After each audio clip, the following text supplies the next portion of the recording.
Matapos ang pag-reveal sa mga nakakakilabot na resulta ng paglalayag ng mga tao sa Dark Continent, pati na ang pagpapakilala sa 5 banta at ang kaunting revelasyon sa katotohanan tungkol kay Beyond Netero na ibinunyag mismo ng kanyang ama na si Isaac Netero gamit ang iniwan nitong DVD, ay ngayon ay i-review na natin ang Chapter 342 ng Hunter x Hunter o ang Episode 3 ng ating Dark Continent Review. At sa wakas mga kaibigan ay malalaman na natin ang kasunod ng mga nangyari matapos nung tinurnover na ni Beyond ang kanyang sarili sa mga Zodiac. At makikita rin natin dito ang matinding paghaharap ng mga former Zodiacs na magbibigay na naman sa atin ng isa na namang matinding revelasyon. This is Mr. Meken at huwag na natin patagalin pa. Let's go!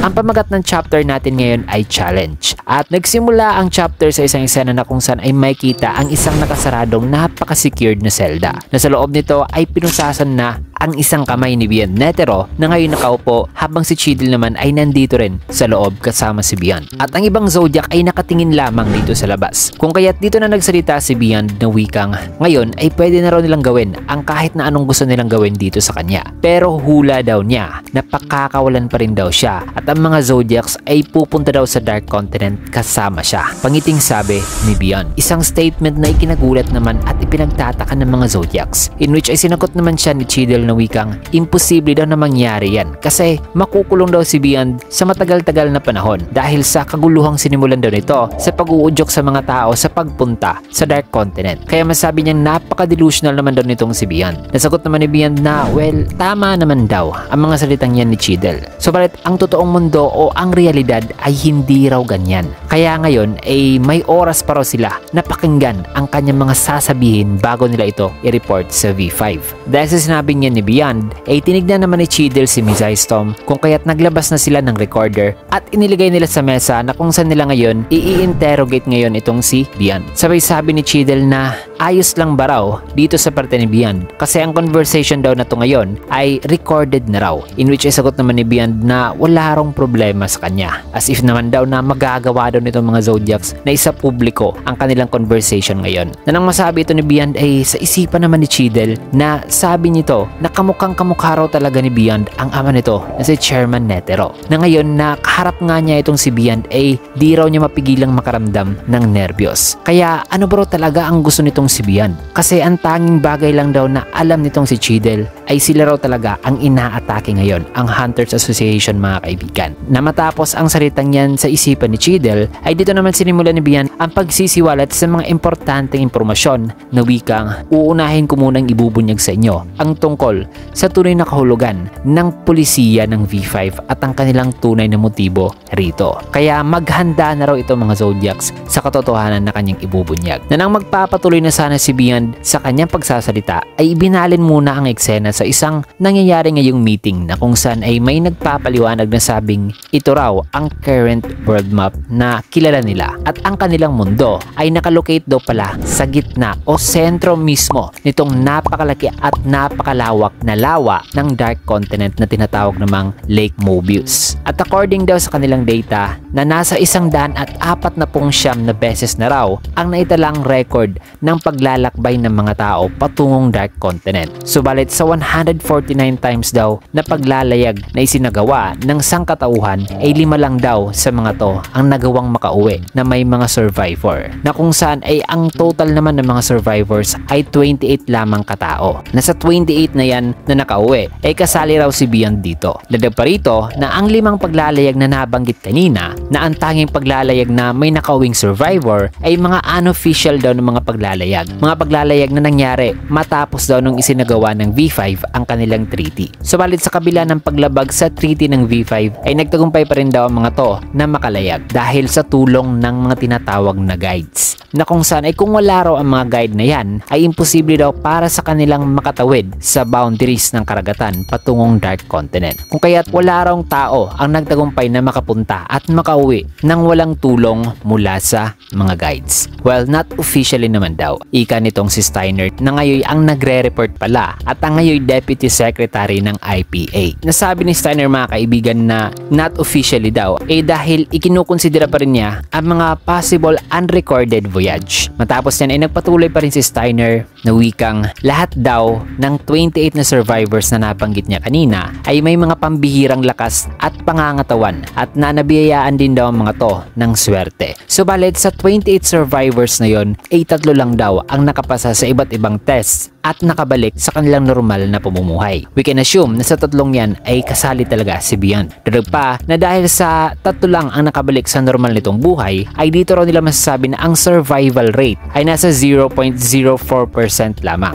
Kaya napakadelikado raw talaga kung ipapadala ang mga normal na civilians sa Dark Continent. At habang nagre-report yan si Steiner ay may isang matanda naman na nagtatanong dito sa kanyang katabi na wikang, sino ba raw mga sinasabi kaninang guides? Nasagot naman itong isa na ang mga guides ay ang mga nilalang daw na tinatawag ring gatekeepers sa Dark Continent. Natanong naman ulit nitong matanda na wikang, gatekeeper? In which ay paliwanag naman itong isa na basahin nilang daw nitong matanda ang nakasulat sa files. Ang mga gatekeeper daw ay ang mga angkan ng mga magical beast na ang kanilang nag-iisang connection din daw sa Dark Continent na kung wala ang mga to ay imposible raw sa kanilang makarating sa Dark Continent. Maya-maya pa ay nagtaas naman ng kamay itong isang babae at nagsalita na sabing alam na raw nila ang lahat ng mga pinagsasabi ni Steiner. Pati na ang susunod pa na ipapaliwanag ni Steiner which is ang mga 5 threats na alam din daw nila. Bagay na nagpa-agree naman itong isa na wikang oo. Tama raw itong babae. Nag-aaksaya lang daw sila ngayon ng panahon. In which ay tanong naman itong matanda kanina na wikang 5 threats na this time ay tumahimik na lang itong katabi ng matanda at di na sinagot pa ang tanong nito. Maya-maya pa ay may nagsalita ulit na wikang gusto lang daw niyang i-point out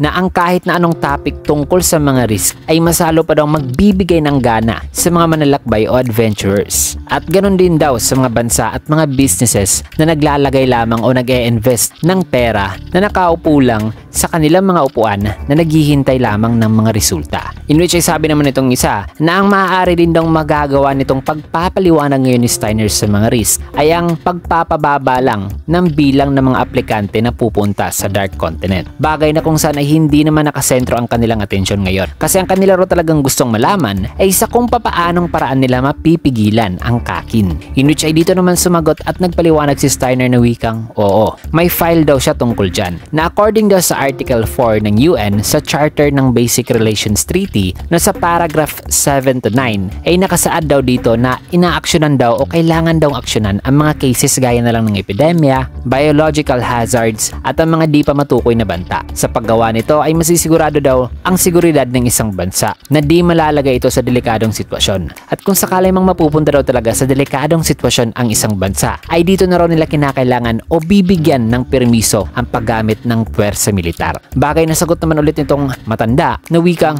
alam naman daw nila ang bagay na yan. Pati na rin ang kakin ay alam din daw nila ang tungkol dito. Nasabi naman itong isa na ang kakin ay hindi na raw aatras ngayon. Gayong ang tungkol sa kanilang paglalayag ay nasa publiko na talaga. O kaya't dito na sumagot si Steiner na wikang paumanhin. Dahil hindi ko na ipaliwanag sa inyo mga bagay ng maayos. Ang gusto lang daw niyang iparating dito ay ang magkaroon daw sila ng isang common understanding na ang paggamit lamang ng puwersa militar ang kanilang tanging paraan para pigilan ang kakin. Nadagdag pa ni Steiner na base dyan ay ang tanging paraan lang na magre-resolba raw sa problemang to sa mapayapang paraan ay ang imbitahan na lang daw talaga ang kakin sa V5. Ang salitang yan ay pumukaw naman sa atensyon nitong 5 representative ng bawat membro ng V5. Kaya paliwanag pa ni Steiner na wikang kung maiimbitahan daw nila ang Kakin Empire na sumali sa V5, ang V5 ay tatawagin na raw V6. At ang pagsasama ng mga bansang to ay pasekreto daw susuporta sa Kakin Empire. Dagdag pa ni Steiner na makikipag-unite daw sila sa Kakin para ipakita sa mundo na hinihintay lang daw talaga nila ang Kakin Empire na maging huling kontinente na kokompleto sa pag-iisa nitong lahat ng kontinente sa mundo. Hindi ang parang mangmumukhang inimbitahan lang daw nila ang Kakin dahil sa nawalan lang sila ng choice. Ayon pa kay Steiner na ang hari ng Kakin ay mauukit daw talaga sa kasaysayan na ang pioneer daw sa paglalayag na ito. Pero in return ay ilalagay doon nila sa documents na ang makukuhang kayamanan ng Kakin sa paglalayag na ito ay paghahati-hatiin o i-distribute ng pantay-pantay sa 6 na kontinente ng V6. Paliwanag pa ni Steiner na may mga deserted islands o mga isla rong walang nakatira dito sa neutral zone na medyo malayo pa sa ocean boundary ng Dark Continent. At ang mga islang ito ay pwede rong tirhan ng mga immigrants na sasama sa paglalayag. Ang gagawin lang daw nila ay papapaniwalain nila ang mga immigrants na ito na ang new continent. Nang sa ganun ay sa mga islang to na raw magsisimula ng bagong buhay ang mga immigrants na yan. Now, pagkatapos nilang iwanan daw ang mga immigrants sa mga islang yan, ay ang actual daw talaga na paglalayag ay papaubayan na lang daw nila sa Kakin Empire sa isang kondisyon na idadaan muna nila sa screening ang mga miyembro na maglalayag patungong Dark Continent. Pero pa ni Steiner na pagkatapos daw niyan ay hahayaan na lang daw nila ang Kakin na maranasan talaga ang kaparehong kapalaran ng mga nagdaang paglalayag na nagresulta sa pag-iisa ng V5 noon. Matapos ang explanation na yan ay nagsalita naman itong matanda na wikang so kinakailangan daw nila ng escort upang makasama sa paglalayag ng Kakin. Kaya tanong niya na ayos ba raw na ang Hunters Association ang kanilang gawing escort, in which ay sagot naman ni Steiner na inutusan daw nila ang Hunters Association na dakpin si Beyond Netero. At once na mahuli na raw nila si Beyond ay nasa sa kanila na raw sa Hunters Association ang gagawin nilang pagkumbinsi dito kay Beyond. At kung magtatagumpay daw ang Hunters Association sa pakipag-negotiate o pagkumbinsi kay Beyond, then mapapatunayan daw ng Hunters Association ang kanilang halaga talaga. Natanong naman itong babae na paano naman kung papalpak daw ang Hunters Association. Nasagot naman ni Steiner na then sila na raw mismo ang makikipag-negotiate directly sa hari ng Kakin. Kasi sigurado naman daw siya na mariresolve pa rin daw ang kanilang problema sa kanilang proposal na ibibigay sa Kakin na gagawin itong miyembro ng kanilang bubuuhin na V6. Dahil pa ni Steiner na kung sasablay daw ang Hunters Association sa kanilang pakipag-negotiate, then sila na raw mismo ang magpapadala din ng mga unofficial na mga grupo na kung darating man daw ang moment na yan ay ang kanilang budget ay tataas daw sa 25% since na maaaring mas mahal ang fee na ibabayad nila sa unofficial group na ito na siyang mag-handle sa tungkulin sana nagagampanan ng Hunters Association kung sakali mang mag-fail ang Hunters Association. Na matapos yan ay nagtinginan na sila sa mga ipinaliwanag ni Steiner kanina ng mga options dahil na nag-agree sila at nilagyan na ng stamp o selyo ang bagong proposed option. Na matapos yan ay balik na dito kay Beyond na nagpapaliwanag na wikang ininsist daw talaga nila ang open door policy noon para i-clarify ang mga posibleng choices na kanilang gagawin sa paglalayag. Kasi kung hindi raw nila ginawa iyon, ang V5 ay hindi talaga kikilos at mag-i-stick lang talaga sa kanilang pulisiya. At kung basta-basta na lang nilang susundin ang mga protocol na yan ng V5, nadadaan pa sila sa napaka-hassle na proposal o screening process at marami pang iba talaga, ang kanilang plano ay sasablay daw talaga. Kung kaya't dito naman nagsalita si Cheadle ng wikang kung ang safety daw ng mga civilian immigrants na sasali sa paglalayag ay hindi kabilang sa kanilang tungkulin o trabaho, then masasabi niya na hindi raw ganoon ka-risky talaga ang paglalayag. Nasagot naman ni Beyond the wikang ibig mo bang sabihin na hindi mo ikinukonsidera ang panganib na posibleng darating sa'yo? Ang tapang mo naman. Well, tignan natin kung hanggang kailan magtatagal ang katapangan mong yan.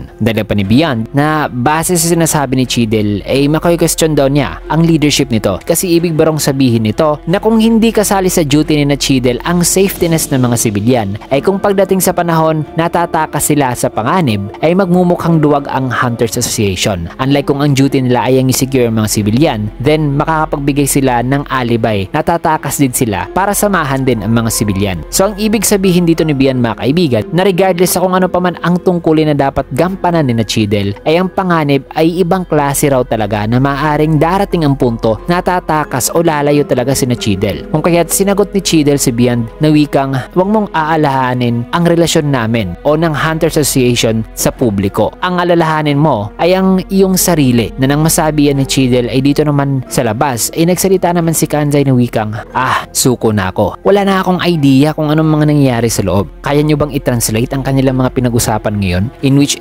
sagot naman ni Sacho na ang ibig sabihin lang daw nito na nakuha na raw ni Beyond ang ticket papuntang Dark Continent. In exchange ay gagawin niya ang hari ng Kakin Empire bilang isang historical o historic hero o bayani. Subalit ang V5 naman daw ay ayaw na ayaw nilang matalo. Kaya upang mapreserba ng V5 ang kanilang dignidad ay ipinadala daw sila itong mga Zodiacs ng V5 para bantayan si Beyond. Natanong naman ni Kanzai na ikabubuti ba raw nila ang pagsunod sa utos ng V5, in which ay sagot naman ni Jel na high risk high return daw ang misyong to, na kung sasablay sila ay mawawalan sila ng tiwala sa kanilang best customer which is ang V5 kasi posibleng malaki rin ang binabayad ng V5 lalo na sa mga ganitong uri ng misyon. Subalit kung magtatagumpay naman daw sila sa misyong ito, ayon pa kay Jel na posibleng hihintulutan na sila na maglayag patungong Dark Continent with the permission mula sa V5. At of course ay malaki din daw ang tsansa na ang Hunters Association ay makakakuha din daw ng malaking benefits para sa sangkatauhan na rin. Matapos niyan ay nagsalita nagsalita muli si Beyond na wikang ang kailangan lang daw kasi nila ay paniwalaan siya at kontakin ang V5. Kasi ang sasabihin lang daw ng V5 sa kanila kung kukontakin na nila ito ay ang mga salitang sabihan niyo si Beyond na tatanggapin na namin ang paglalayag na may kasamang supervision. At kung yan ang sasabihin ng V5 sa kanila mga kaibigan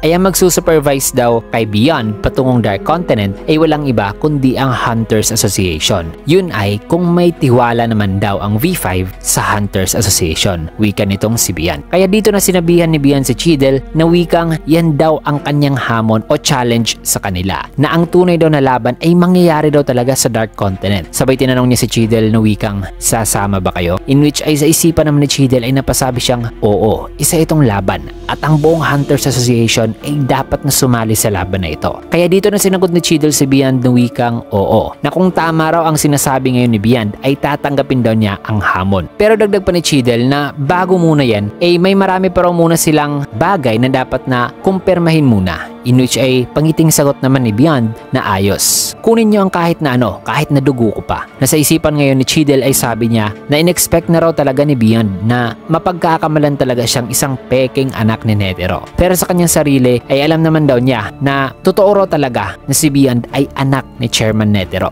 At ngayon ay ginagamit daw sila ni Beyond o ginagamit ni Beyond ang Hunters Association bilang stepping stone upang makapunta sa Dark Continent. So matapos niyan ay sinabihan na ni Cheadle si Mizai Storm na kontakin na ang V5. Sabay lumabas na itong si Cheadle sa selda, habang sa isipan naman ngayon ni Cheadle ay wika niyan na napilitan daw silang malagay sa sitwasyon na ito, na kahit pataguro na nangyari ang kanilang deal o usapan, na kahit alam na nilang tinaken advantage lang daw sila ni Beyond, eh wala naman daw silang choice kasi ito lang daw talaga ang mabilis na paraan para makapunta sila sa Dark Continent. Na ayon pa kay Cheadle, napupunta daw sila sa delikadong lugar kasama pa itong tusong kalaban na hindi magdadalawang isip talaga na mandaya sa kanila. Pero hindi rin daw dapat na matalo sila sa laban na ito, kung kaya't dito na sinabihan ni Cheadle ang lahat ng wikang mukhang pupunta talaga tayo sa Dark Continent kasama si Beyond. Nadagdag pa ni Cheadle na nagbago na raw ang kanilang plano. Isa na raw itong top secret mission at crucial talagang mission mula sa V5, na hindi na lang daw sila ng mga Zodiacs ang gagawa sa mission na ito, kundi kinakailangan na raw talaga nila ang tulong ng entire Hunters Association. In which ay nagsalita naman si Kanzai na wikang ha? Ibig bang sabihin nito na magsasama pala tayo? Saan ang parte na maglalaban tayo? In which ay sagot naman ni Jel na wikang napapamangha mo talaga ako. Ang sinasabi lang kasi ni Beyond dito na pupunta siya sa Dark Continent bilang isang prisoner, pero tatakas rin siya para gawin ang kanyang gusto. At tayo naman, ang papel natin ay kailangang bantayan si Beyond, bigyan ng solusyon ng mga banta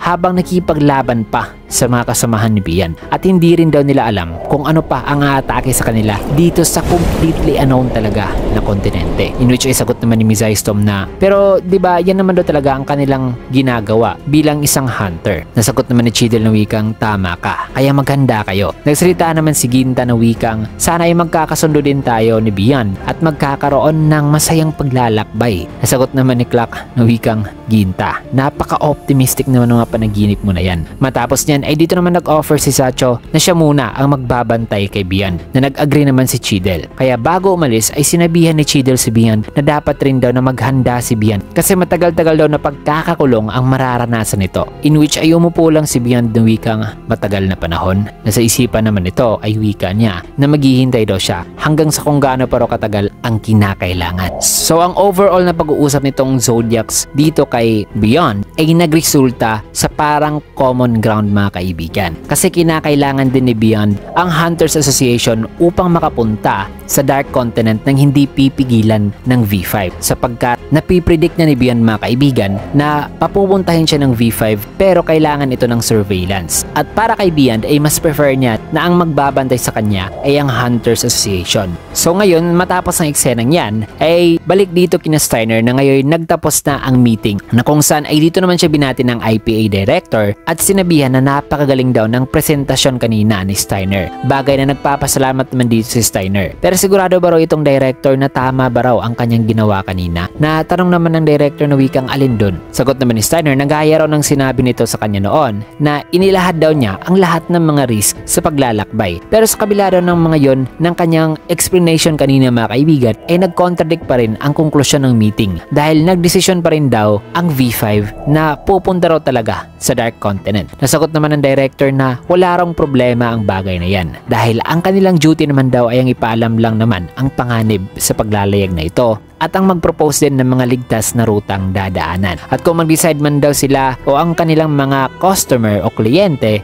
na maglayag pa rin o hindi, problema na raw nila yon. Nang masabi ito ng director huminto naman si Steiner sa paglalakad. Kaya tinanong siya dito ng director kung ano raw ang problema. Nasagot naman ni Steiner na wikang ang pananaw daw nila sa librong Journey to the New World ay isa raw talagang fiction. When in fact na ang libro pa lang ito ay isa pa lang libro na ginawa upang magsilbing isang napaka-importanteng reference para sa gagawing paglalakbay patungong Dark Continent. Bagay na nagpatawa naman sa director na wikang para ka talagang ako. Magiging isa kang magandang manager sa susunod. In which ay nagsalita naman si Steiner na wikang maganda raw talaga kung ang isang mundo ay tapat o nagsasabi ng katotohanan. Subalit mas importante naman daw ang kapayapaan, di ba? Ang mga salitang yan ay nagpa-agree naman sa director since na kailangan nilang itago ang mga nakakatakot na sekreto ng Dark Continent sa mundo para mapanatili ang kapayapaan, mga kaibigan. Matapos ang eksenang yan ay ito na, ipinakita na ang napakalaking ship na gagamiting sasakyan patungong Dark Continent na ang Black Whale. At ito ang Black Whale number 1. At maririnig dito ang reporter na nagsasalita ng wikang ang Black Whale number 1, isang higanteng transport ship na kayang magdala ng 200,000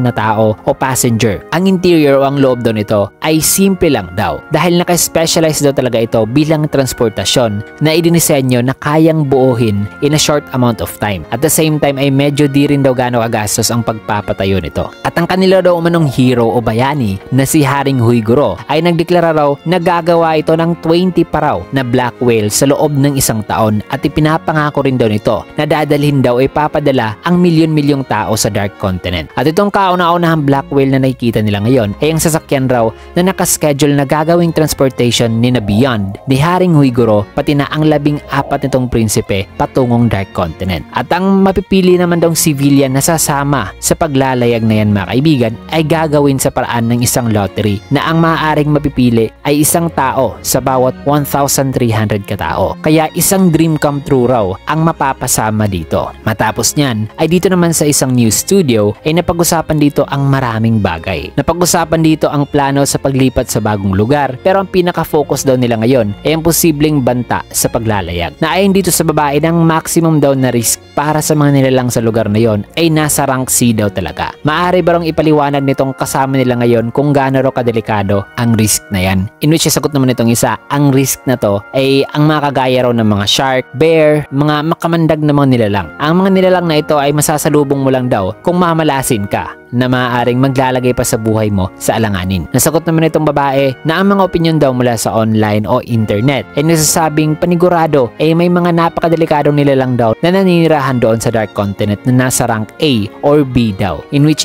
patawang sagot naman itong isa na syempre naman wala naman daw hindi magko-consider sa mga possibility na yan na may mga ganitong kadelikadong nilalang daw na nakatira doon. Pero ang akala raw kasi ng mga tao na hindi pa nakapunta ang sangkatauhan o ang mankind sa Dark Continent dahil sa mga delikadong nilalang na yan. Nadagdag pa niya na marami sa mga ancient ruins ang nade-describe sa mga calamities na naibibigay sa pagpunta sa Dark Continent. Pero napag-alaman daw nila na ang mga sanhiro ng maraming bilang ng pagkamatay sa pagpunta sa Dark Continent ay dahil lang daw umano sa mga nakakahawang virus at bakterya na kung saan ay ang modernong medisina ay may pananggana dito. In fact, ang mga liquid minerals daw na may kita sa mga halaman at hayop na nandoon ay maaring nagtatago pa raw ng mga milagrosong compound na maaaring tutulong sa sangkatauhan na mag-advance at ma-develop pa. Kaya idinideklara na raw niya ngayon na ang pinakamatinding pag-usbong at pagyaman ng sangkatauhan sa buong kasaysayan ay mangyayari na in the next 10 years dahil ang Dark Continent daw ay ang lugar na kung saan ay ang mga pangarap ay matutupad. Na nang nasabi iyan nitong lalaki na nasa news ay may kita naman ang isang tao na naglalakad na maya-maya pa'y habang naka-on itong telebisyon sa channel na yon ay dito naman biglang inilipat ang eksena sa lugar ng mga grupo ni Beyond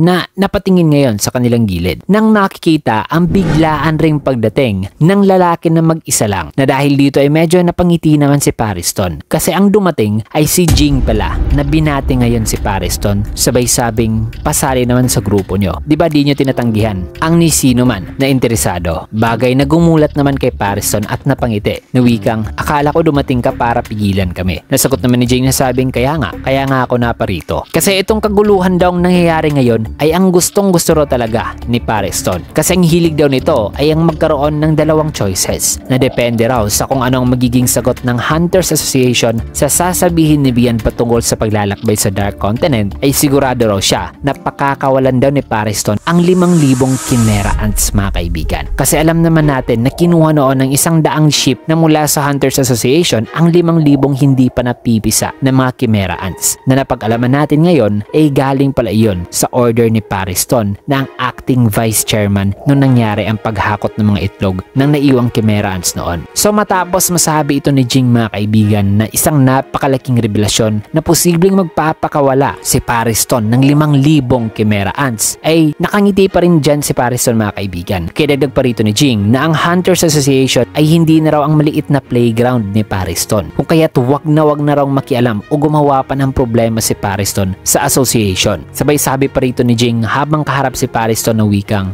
simula ngayon, ako na mismo ang makikipaglaro sa iyo. Hanggang sa magmakaawa raw itong si Pariston na patigilin na si Jing sa pakikipaglaro sa kanya. In which ay pangiting sagot naman ni Pariston na wikang, sa wakas, bibigyan mo na talaga ako ng atensyon. Napangiting sagot naman ni Jing na sabing, well, malalaman natin yan. Di mo alam, baka'y ginagawa ko lang ito bilang katuwaan lamang. So yan, mga kaibigan, nagkaroon agad ng tensyon sa pagitan nitong former Zodiacs. So ang tanong ay, ano kaya ang tunay na pakay ni Pariston sa 5,000 Chimera Ants na yun, mga kaibigan? At syempre, ano rin kaya ang pakay dito ni Jing na biglang dumating sa kuta ng team ni Vian Detro? Well, yan at marami pang revelasyon at sorpresa ang ating malalaman sa susunod na chapter, kasi dito man natin tatapusin ang video sa huling panel na ito. At bonus po, mga kaibigan, iginuhit ni Togashi ang mukha ng IPA director nung sa kabataan pa niya. So grabe talaga siguro ang epekto ng pagtanda, mga kaibigan, sa isang tao. So anyways, mga kaibigan, sana ay nagustuhan nyo ang ating video ngayon, at kung ganon,